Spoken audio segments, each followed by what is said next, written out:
to the Casey Gum Show. Here, boo. I know I'm looking a little greasy and oily, but that's on, skincare routine, period. So today's video, I haven't did a business video in a long time, and I feel as though that I owe y'all one for sure. But I've been getting this question asked a lot, and in honor of my birthday coming up, I did have a vlog for y'all to show y'all what I was doing to start planning for it.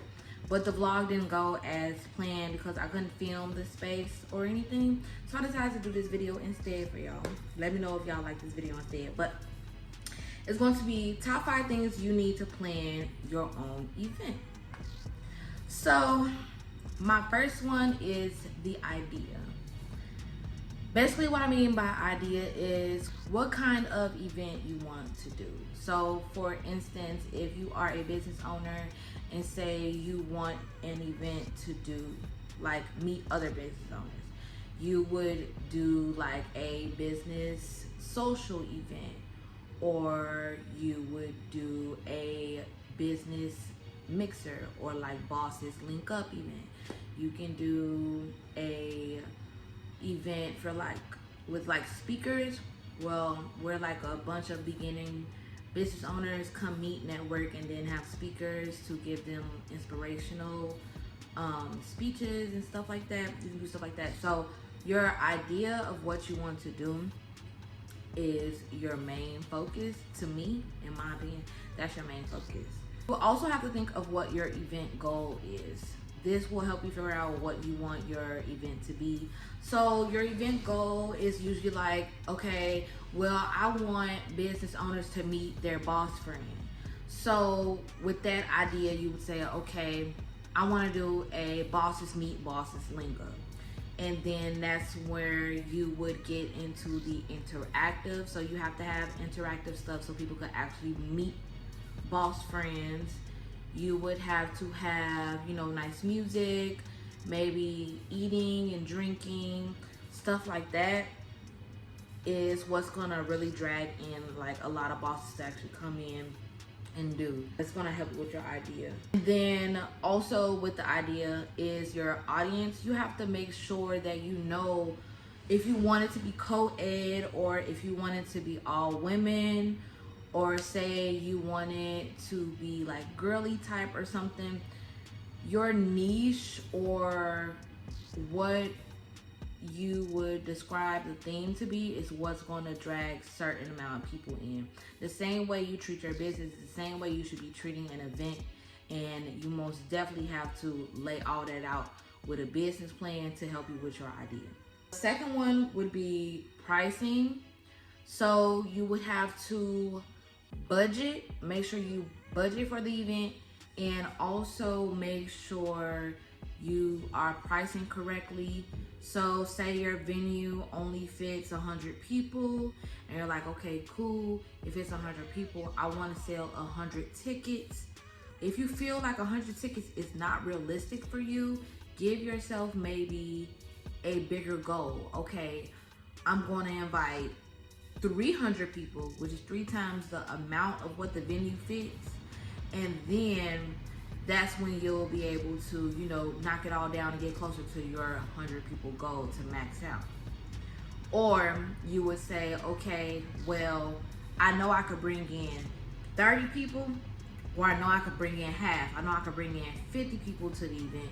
So with your pricing, you would make the tickets for one to equal the amount that you pay for the entire event. So you're gonna include the decorations, you're gonna include things like gift bags or DJ, food, drinks, the cost for the space, all of that.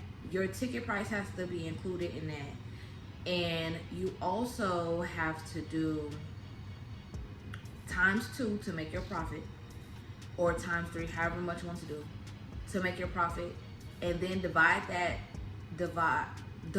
by the amount of people you think or you can bring in, or the amount of people that will fit in the space. When you do it for the amount of people you can bring in, then if you say you so happen you know you can bring in 50 and you bring in 60, now you have that extra money for profit. So say it costs me $2,000 for the whole thing, my decoration space, everything cost me $2,000, and I know that the space fit 150, but I know I could bring in 50 people. I'm going to price my tickets at like $50 to make a profit around about, no, at $80 to make double the profit, because that's the times two, and that's going to equal everything that I had to pay for before the event. So that'll give me make my money back. So, or you could do it to where you do the 2,050 total, and you divide that 2,000, or you not 2,050. You divide that 2,000 by 100 people, and you do 100 tickets, or 150 actually. You do 150 tickets, and what's that? I don't even know what that is.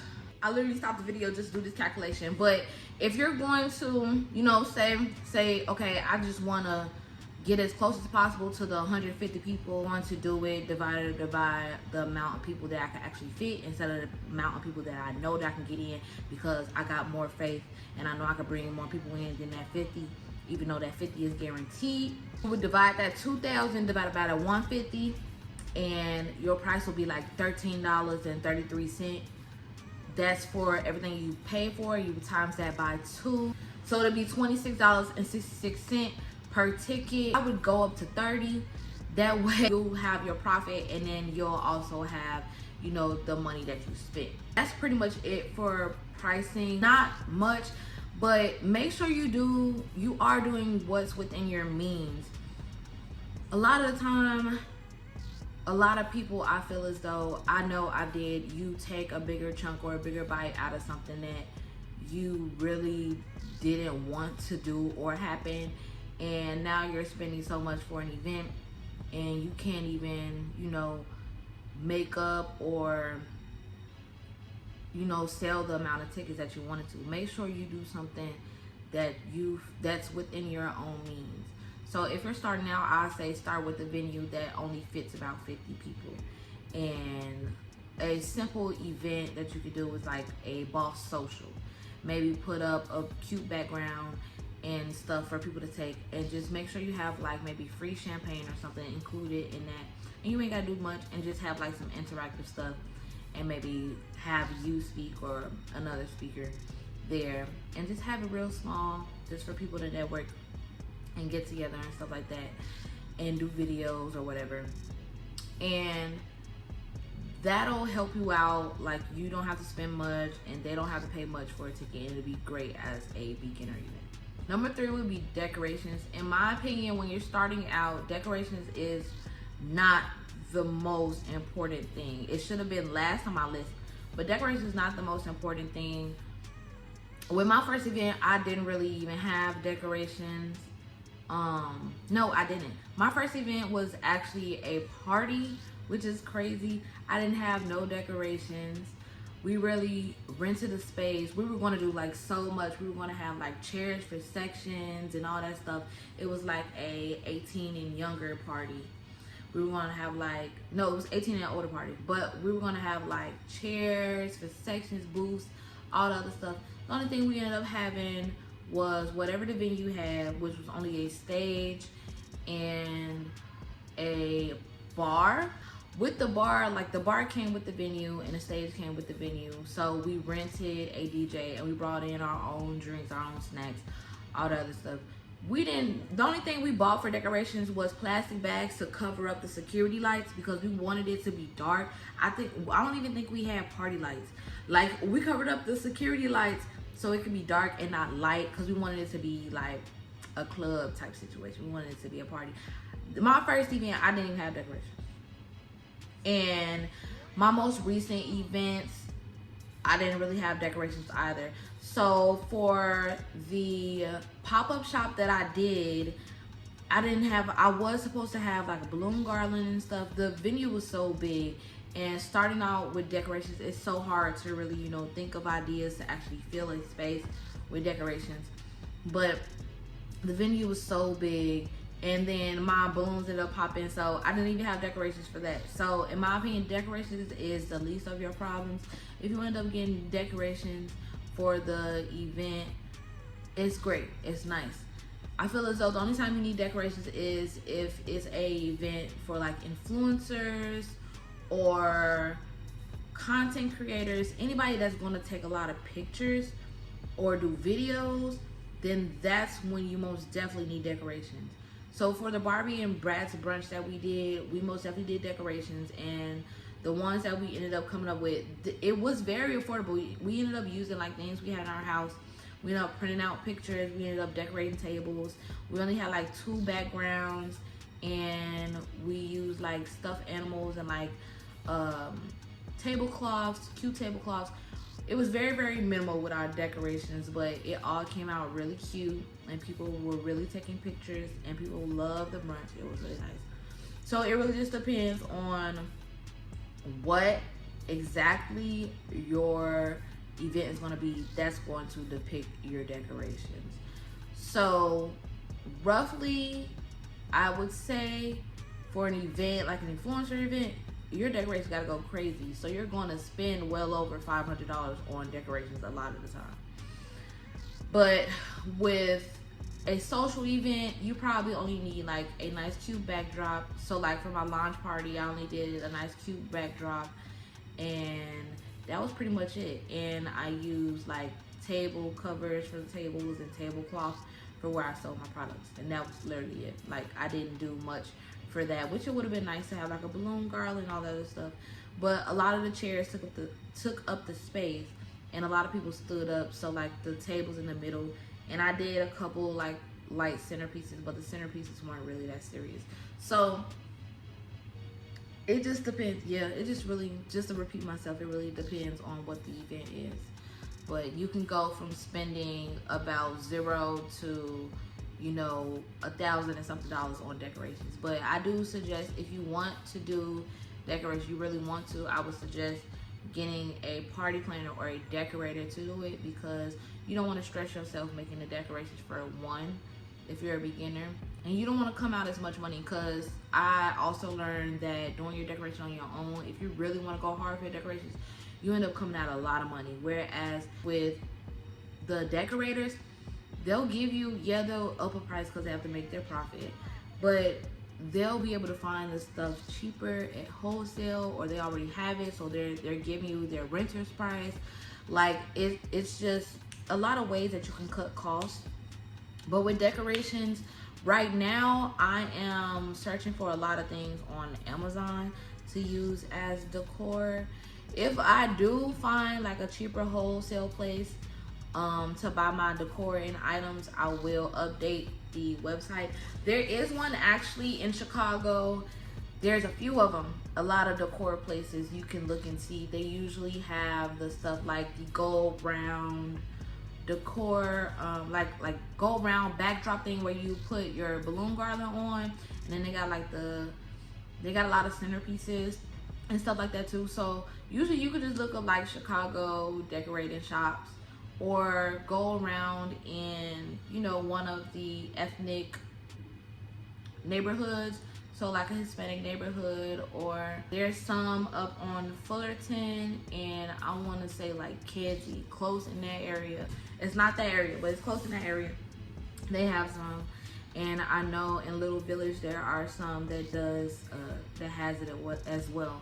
So that's good to actually like Google search for decoration stores. They usually plan and set things up too, so you can book them for that too, for local.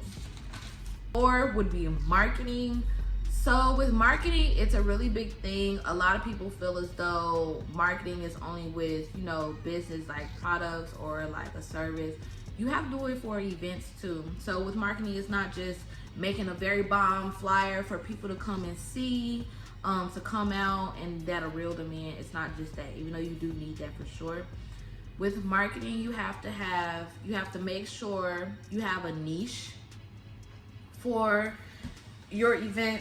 So for instance, the Barbie versus Bratz brunch, the niche for that would be girlies, girls that like Bratz dolls, girls that like brunch, girls that like to dress up, you know, really cute and nice, girls that like to play and dress up, girls that play with Barbie dolls, girls that live like a cutesy luxury lifestyle. I wouldn't say completely luxury, but like cutesy luxury lifestyle. Girls that are within like a certain age range. So like since it's brunch, you know, they'll be over 21.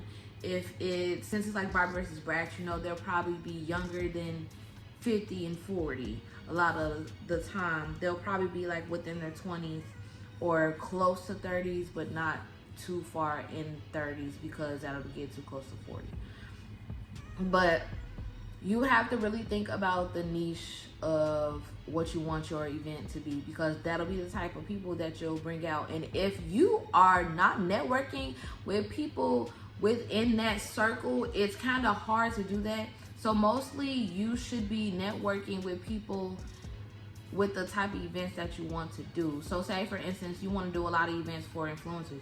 You have to meet influencers, engage with influencers on social media. You have to go to other influencer events. Like, your marketing has to be down packed. You have to have A1 customer service for one, and for two, you have to know how to step out and introduce yourself to people and get to know people within that field, because you want to market to them. So you have to study them. You have to help promote them, you know, engage with them, support them. Usually support goes a long way, and when you support others, they will come out to your event.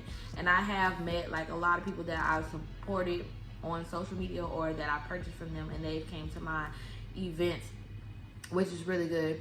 So make sure you do have, you know, you do step out of your comfort zone and meet new people and network with them within that field. If you are planning like a business event, I do suggest going to other business events first to see how it is, to test it out, because it's kind of hard doing a business event when you don't have boss friends. It's kind of hard doing that when you don't, you know another business owner. So actually getting out, stepping out your comfort zone and doing that in that era or that field as well will most definitely help you.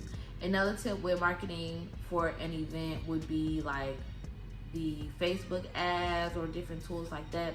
So doing a Facebook ad for an event or making an event on Facebook, a lot of time when you make an event on Facebook, they have an invitation button where you can invite all your Facebook friends to your events, and it will say, like, say someone says they're going to it, it'll suggest it to their friends because they are, or they have like similar likes about the same thing. So it's good for them to have that as well. With ads, it's really good to push out for events, but with ads, I would say do a flyer, but also do, if you did like previous events, also do like a recap of what your event was, so people actually see it and see how it is, because people love to see how fun the event was, or who you had there, or what the food looked like and stuff. People love visuals, and when they see how it was, they're like, oh yeah, I like that, that looks a lot of fun. Like, if you ever seen videos of those silent parties, people are like dancing and like yelling in the background, all this stuff, and a lot of people want to go because, for one, it seems to be comfortable, because a lot of people are yelling and screaming. You can't hear other people, and people can't hear you, like you got your headphones on. A visual actually helps people, you know, reel them in. So doing a visual ad will most definitely help too with your marketing.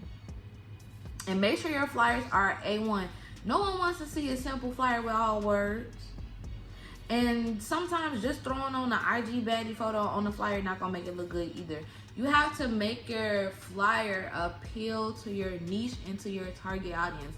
When your flyer doesn't appeal to your niche or your target audience, they not gonna be interested and they not gonna come. You have to make sure that it caters to those type of people. So I would say invest in a graphic designer, or invest in someone like a event coordinator like me, for instance, because I also do event flyers as well as invitations and all of that, since I am a graphic designer too. But make sure you are doing stuff that caters to them, because if you don't, your marketing could go left and you'll end up not, you know, having anyone at your event, or even having the right people at your event. Something that I also learned with marketing is with hosts. So I learned that having hosts for your event a lot of the time helps out, but make sure you're picking people that are very influential, like they can actually influence people to come to certain events. So for my first event with hosts, I picked people that I knew and people I was close to. And one thing that or people that I know that did events with or for before, one thing I want to let you know now, do not pick those type of people. One, because a lot of the time they're either aren't influenced or they only go to events that that person, you know, is doing. So if they ask them like, hey, is this your event? Like, and they're like, no, I'm just hosting it, they'll most likely like sometimes not go because it's not their event, but they are hosting it. But there are some people that will still come out and support because they host it. There are some business owners or some people that do events that don't actually bring people in to events, and you actually need people that brings in revenue. It don't look too good when you have someone on your team, both of y'all do events and ain't nobody brought nothing in. So make sure you are picking people that either has like experience of a great turnout, or you know that has a lot of friends that actually goes to events that they go to, and choose them over choosing people that you are used to.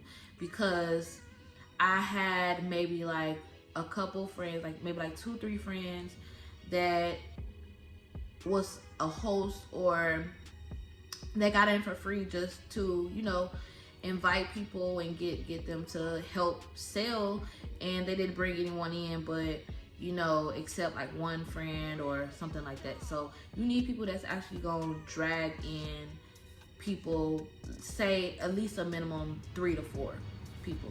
So I most definitely learned my lesson with having hosts my first time, and do know exactly who I'm gonna choose for my team when I eventually expand more and decide to do, you know, more hosting events for stuff like that. So you know how that goes for sure. I'm trying to think of other marketing tips for you guys to do. You can also put like flyers up on poles. A lot of people still do that. Put flyers up on poles, ask to pass out flyers in shops or something, depending on how your, you know, your event or venue is. You can have a text message and email. Go to different events. My mom was just telling me about this. I knew about it, but my mom like had to remind me like, this, you need to be on it type thing. But get email subscriptions and text message subscriptions from people for events, so you could text them about the next event. That helps a lot. A lot of people check their emails. A lot of people check their text messages for sure. I still get text messages from clubs that I didn't send that I haven't been to in like 2 years probably. So it's really good to get that with your marketing too, because you can reel in a lot of people that way. And a lot of people do sometimes be trying to look for events that you host if you had a great turnout or if they just had a good time. And a lot of people don't know what boss events to go to, or you know, even see a lot of boss events, because a lot of people are still trying to get out in their comfort zone to where they're trying to network and stuff. So doing events is kind of big. It's a big thing right now that's up and coming. Well, I would say it's happened for a while, but it is really a big thing, because a lot of business owners are seeing that it is very hard to actually have a business and just sit at home and do it, when in reality you have to, you know, be there for your brand. You have to be upfront. So networking and meeting other bosses and getting in tune with, you know, other like-minded people or people within their niche and stuff like that is really good for their brand too. Number 5 would be execute. I didn't want this video to be so short. I didn't have much to say for a lot of this because it's not really hard. But just do it. Like, do all the steps that I told you like to do. Just do it. Literally, it's not that hard to do it all. Studying what you want to do and creating your business plan is what's going to help you, though, for sure. Literally, like, when I was planning events, I was using my notes a lot of the time, and I told myself I didn't want to stress myself out. Like, I need to go and like sit down, look at it in my face. Like, I don't need to be writing down in my notes, because I would just leave it and just come back whenever I think about it. So I decided to make a document actually on my computer, and now I just come back every day or every morning and come look at it, update it, see where like my money is and where it's at and where it's going, type thing. So yeah, really write out your plan, your business plan for the event. Really sit down and budget. Budgeting is really the biggest thing to me. That's what really ends up, that and having a team. I forgot to add that. But budgeting is really something, that's one thing that really stresses me out when it comes to an event.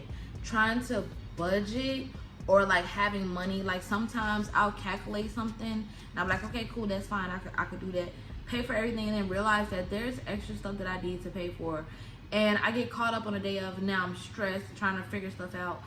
But a lot of the times you have to just calm down, just realize like, hey, it is what it is. It'll be fine. It'll be fixed for the next event. It's not the end of the world. And I think that's a lot of the time that I have to realize and focus on too. But having a team for sure is something that I need to have.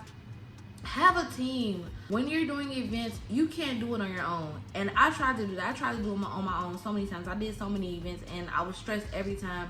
And I told myself this year I was going to put together a team. Like, I've tried to set up decorations on my own. I've tried to get things together on my own. I've tried to travel and get all my decorations together on my own.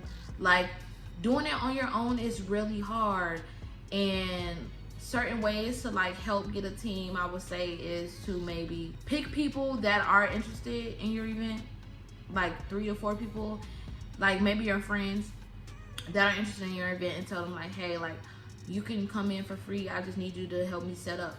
Because breaking down is really easy, but it's still good to have them too. But a lot of people usually end up offering to help, break down, especially when you're by yourself. But setting up is the hardest part. Like, you want to be on time. Timing is everything. When you're not on time, it looks so bad.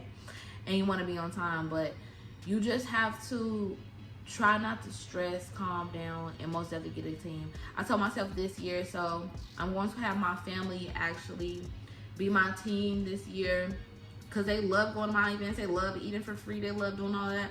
Y'all want to do that? You're going to have to work your behind off. So I gave people designated things to do. You're going to set up. You're going to drive. You're going to pick the stuff up from the store. You're going to do whatever. Any of the last minute stuff you're going to have to do. You got to make the stuff look cute. You got to fix the little stuff here and there. I told myself, I'm not stressing myself no more. The only thing that I want to do is coordinate. I just want to tell you, like, hey, you do this. Hey, you do this. Hey, this don't look right. Go ahead and fix that. I barely even want to touch anything. And honestly, for my birthday, that's exactly how I want to be anyway, because I don't want to be stressed. The only thing I want to worry about is how I'm going to fit my dress or putting it on. That's the only thing I want to worry about. So, most definitely have a team for sure. I'm trying to think of other things to let y'all know, because doing an event can be really stressful. It can be, it's not hard in my opinion. It's not really hard. It's not hard at all. It's just the stress that comes with it. And I feel as though every time I do an event, the stress gets less and less of what it is. I don't stress about it anymore, or as much about a lot of stuff. So I know what I have to change for sure. And timing is, like I said before, timing is everything. Make sure you're planning events like within 4 months before the due date. Start planning 4 months ahead, because when you're planning a month ahead,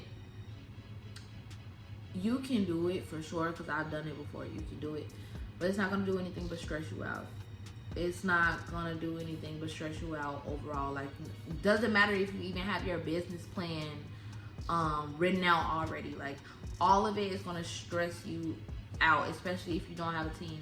Unless you just got money, like then and there to drop. But me, I make my money daily, and since I make my money daily, I can't do an event within a month. Like, because I know when it comes to the event, I'm gonna have that event. I'm not gonna cancel it. Well, I've only canceled one event last year, but I'm gonna have that event. I'm not gonna cancel it. Like, everything needs to go as well, and I'm gonna stand on my word. But that causes me to have so much stress and be irritated and not even be able to enjoy the event myself. So I decided to start planning everything months in advance, not just 1 month, 3 to 4 months in advance. That way, the month of, I don't have to pay for nothing. I ain't gotta worry about nothing. Like, all my money is put to the side. I don't need none of that stuff no more. I don't even have. Something you should really think about. That's something you should really think about for sure. But I hope this video helps y'all with starting your first event ever. I'm really excited about my birthday event, you know, April 2nd. If you do want an invitation, you know, go ahead and DM your girl on Instagram, period. I'm trying to stop saying in my videos. It'd be so hard. But I love y'all. I appreciate y'all. If there's anything else or any questions that you have about events or being a business owner or anything, drop them in the comments. Let me know. I am always willing to help. People are always asking me, like, if I have classes for certain things. No, I don't. Like, I'm tired. I don't even want to, like, do classes anymore. Like, I love teaching people, and I'd rather do it, you know, on YouTube, really, a lot of the time. And yeah, so if there's anything y'all want to know or that I should do a video on next, business wise or anything, drop them in the comments. But make sure y'all like, comment, and subscribe, and I'm gonna see y'all in the next video. I gotta figure out what I want to do. I'm most likely going to film another video tomorrow. My video keeps coming out because I ain't got no storage. But I do have a new chaotic conversations series or episode, not series, episode coming up. It's gonna be probably Friday at 3 p.m. We'll see how that goes, but I am filming it this weekend. But I love y'all. Talk to y'all later. Make sure you share, because we're on the way to monetization, y'all. We are getting there. We're getting up there. I love y'all. I love the support. But bye, glam babes.